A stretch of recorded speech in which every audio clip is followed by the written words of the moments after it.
Brian Zen from China. As a Coke addict myself, I'm excited to report to you, our worldwide promoter-in-chief, that the Cokes in Beijing taste just as wonderful as in Omaha.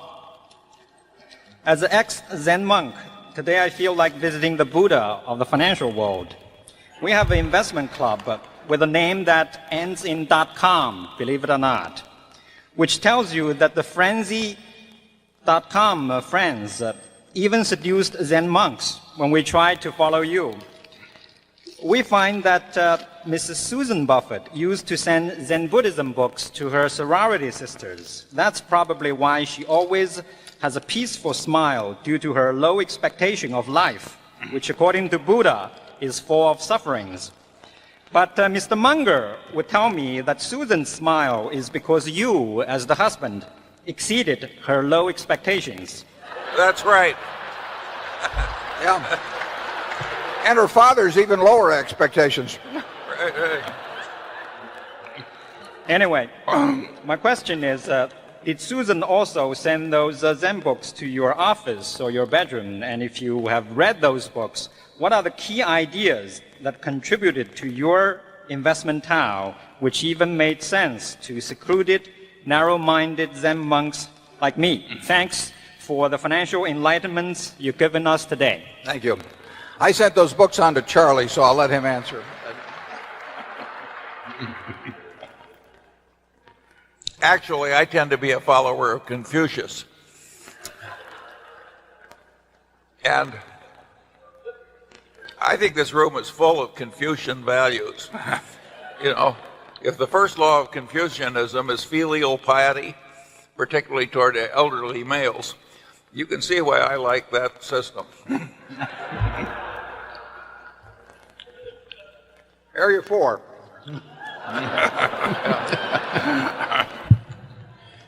Good afternoon, Mr. Buffett and Mr. Munger. My name is Kevin Truitt from Chicago. I have 3 questions for you. Mr. Munger, at last year's shareholder meeting, you stated that you didn't feel that the concept of the cost of capital made true economic sense. Would you explain why you felt this way and what you would do to replace it with anything? My second question is to Mr. Buffett. You've stated the importance of an occasional big idea. How were you able to, in fact, tell when you had a big idea? And my third question, Mr. Buffett, you have talked about the importance of the franchise and sustainable competitive advantage. Companies like Kellogg and Campbell Soup are companies that most people would have said had those qualities. However, over time, those qualities were lost as a result of a change in consumer taste. What gives you confidence that the same things won't happen to Coke or Gillette? Charlie? Well, Cost of capital. Cost of capital first. Obviously, considerations of cost are important in business. And obviously, opportunity costs, which is a doctrine of economics, really a doctrine of lifesmanship, are also very important. And we've always had that kind of basic thinking. Of course, capital isn't free. And of course, you can figure cost of capital when you're borrowing money, or at least you can figure cost of loans. But the theorists had to develop some theory for what equity cost. And there they just went bonkers. They said if you earned 100% on capital because you had some marvelous business, your cost of capital was 100%. And therefore you shouldn't look at any opportunity that delivered a lousy 80%. That is the kind of thinking which came out of the capital assets pricing models and so forth that I've always considered inanity. What is Berkshire's cost of capital? We have this damn capital. It just keeps multiplying and multiplying. What is its cost? You have perfectly good old-fashioned doctrines like opportunity cost. You know, at any given time when we consider an investment, we have to compare it to the best alternative investment we have at that time. We had perfectly good old-fashioned ideas that are very basic to use, but they weren't good enough for these modern theorists. So they invented all this ridiculous mathematics, which concluded that the companies that made the most money had the highest costs of capital. Well, all I can say is it's not for us. Now, the other half of that question I leave for Mr. Buffett. Yeah. Yeah, what you find, of course, is that the cost of capital is about 0.25% below the return promised by any deal that the CEO wants to do. Very simple. You know, we have three questions on capital with capitals around, and leaving aside whether we want to borrow money, which we generally don't want to do. And one is, does it make it more sense to pay it out to the shareholders than to keep it within the company? The sub-question on that is, if we pay it out, is it better off to do it via repurchases or by a dividend? The test for whether we pay it out in dividends is, can we create more than $1 of value within the company with that dollar than paying it out? And you never know the answer to that, but so far the answer is, judged by results, is yes, we can. And we think that prospectively we can, but that's a hope on our part, and it's justified to some extent by past history, but it's not a certainty. Once we've crossed that threshold, then do we repurchase stock? Well, obviously, if you can buy your stock at a significant discount from conservatively calculated intrinsic value, and you can buy it in reasonable quantity, that's a use for capital. Beyond that, then the question becomes, if you have the capital, you think you can create more than $1, how do you create the most with the least risk? And that gets to business risk. It doesn't get to any calculation of the volatility. I don't know the risk in See's Candy is measured by its stock volatility, because the stock hasn't been outstanding since 1972. Does that mean I can't determine how risky a business See's is because we don't have a daily quote on it? No, I can determine it by looking at the business and the competitive environment in which it operates and so on. So once we cross the threshold of deciding that we can deploy capital so as to create more than $1 of present value for every dollar retained, then it's just a question of doing the most intelligent thing that you can find. And, you know, that is the cost of every deal we do is measured by the second best deal that's around at a given time, including doing more of some of the things we're already in. And I have listened to cost of capital discussions at all kinds of corporate board meetings and everything else, and you know, I've never found anything that made very much sense in it, except for the fact that it's what they learned in business school, and it's what the consultants talked about, and most of the board members would nod their head without knowing what the hell was going on.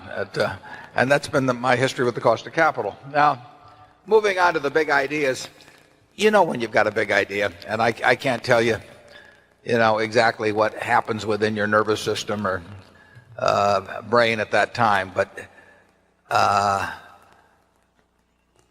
we've had a relatively few big ideas, good ideas over the years.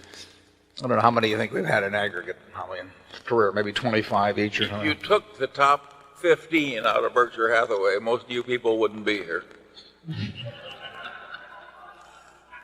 So roughly one every 2 years. Yeah, one every year or two. And sometimes there'll be a bunch of them, like in 1973 and 4.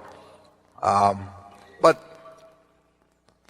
the problem is, for us, is that big now really means big. I mean, it has to be billions of dollars to move the needle very much at Berkshire. But I would say that when I would turn those pages 50 years ago in the Moody's manuals, I would know when I hit a big idea. I've got half a dozen of them that I keep the Xeroxes from those reports around from 50 years ago, just because it was so obvious that they were incredible.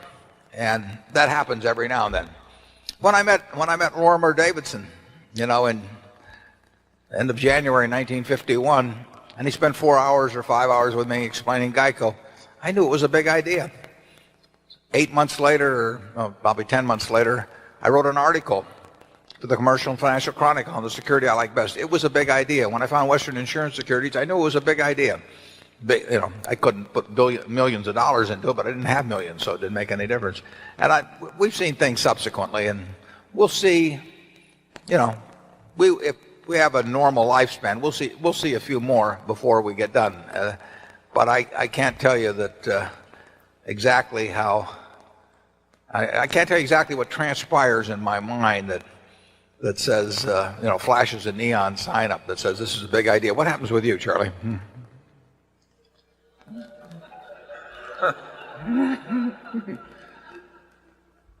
Actually, I have a real system. My idea of a truly big idea is one I get and I call Charlie and he only says no, rather than that's the worst idea I've ever heard of. But if he just says no, it's a hell of an idea. The game in our kind of life is being able to recognize a good idea when you rarely get it, and or when it rarely is presented to you.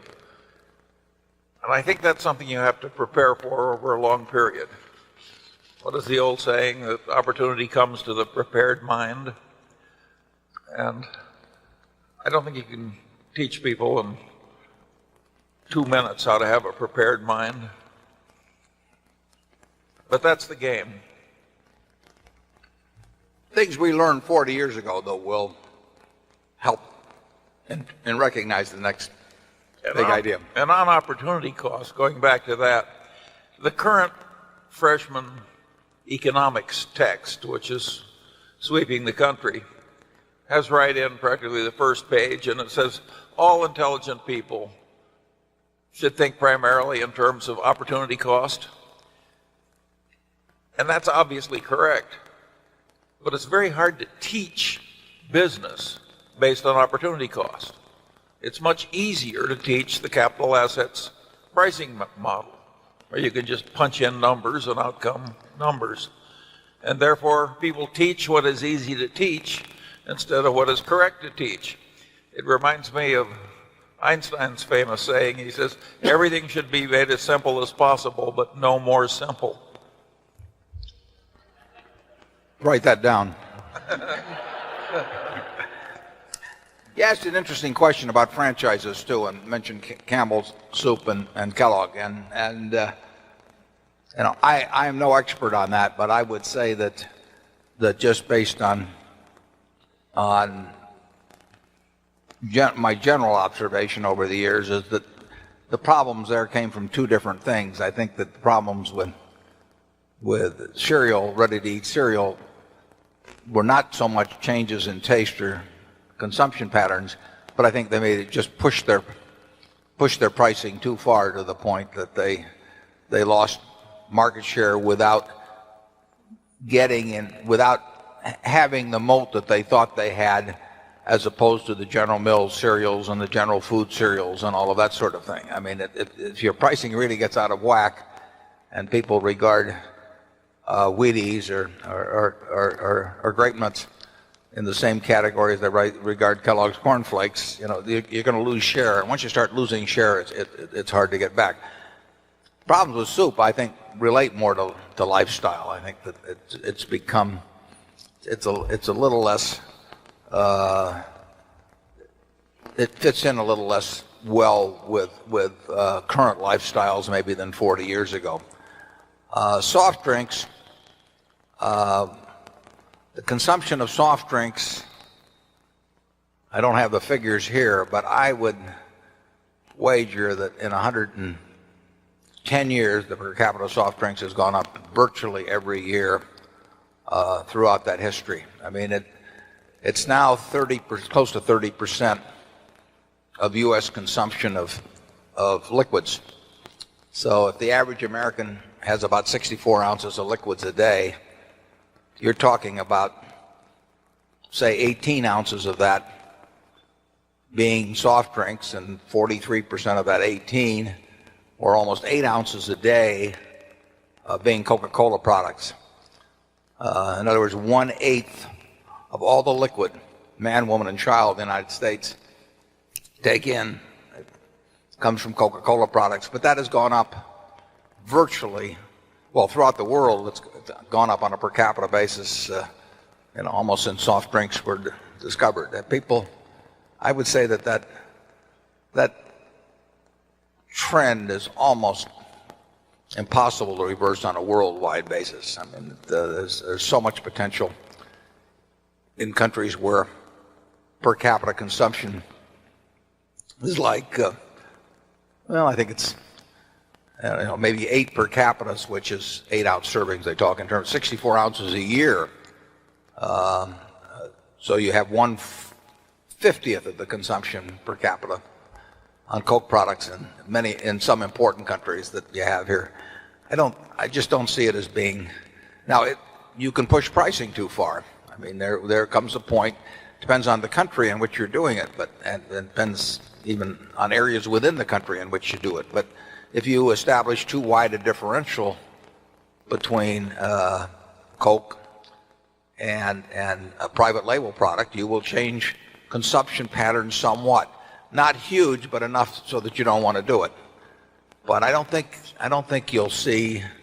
It's interesting. Coffee's gone down every year. People talk about Starbucks and all that, but if you look at coffee consumption in this country, if you look at milk consumption in the country, per capita it just goes down, down, down, down, year after year after year after year. And I think it's pretty clear what people like to drink once they get used to it. And with the price, as when I was born in 1930, a 6.5-ounce Coke cost a nickel, and you put a 2-cent deposit on the bottle. But forget about that. Just take the nickel. Now you buy a 12-ounce can or a larger product, and you're paying. And if you buy it on the weekends at the supermarket specials or something, you're paying maybe a little more than twice per ounce what you were paying in 1930, 70 years ago. And compare that to the price behavior of almost any product that you can find except raw commodities, but compare it to cars, housing, anything. And there's been very, very little price inflation in it. And I think that's contributed, of course, to the growth in per capitas over time. Charlie, how about cereals and soup? Well, I think those are examples where the moats got less hostile for the competitors. Part of the trouble was the buying power got more concentrated and tougher. I mean, the big grocery chains now have a lot of clout, and then you add the Walmarts and the Costcos and the Sams, and it's a different world faced by the Kellogg's than the one they had 30 or 40 years ago. Yeah, there will be a battle always between brands and retailers, because the retailer would like his name to be the brand. And to the extent that people trust Costco or Walmart more than or as much as they trust the brand, then the value of having the brand moves over to the retailer from the product itself. And that's gone on for a long, long time. The first cases I know about in any real quantity were back with A&P in the 30s. And A&P, I believe, was the largest food retailer in this country, and they were also a big promoter of private labels. Ann Page, I think, was a big private label with them, for example, and they felt they could convince the consumer in the 30s that their brand meant more than having Del Monte on it or Campbell's or whatever it might be in the different categories. And people thought they were going to win that war for a while, and who knows? I mean, I don't know all the variables that went into the A&P's decline, but it was dramatic. I mean, it was a great American success story for a while, and then it was a great American failure. Charlie? Yeah. The muscle power of the Sam's Clubs and the Costco's has gotten very extreme. A little earlier this morning when I was autographing books, a very good-looking woman came up to me and said she wanted to thank me. And I said, for what? And she said, you told me to buy this pantyhose I'm wearing from Costco. And I'd evidently made some previous comment about how amazing it was that Costco could get Hanes, of all people, to allow a co-branded pantyhose, Hanes-Kirkland, in the Costco stores. That wouldn't have happened 20 years ago. She must have been pretty desperate if she was consulting with you on where to buy pantyhose, Shirley.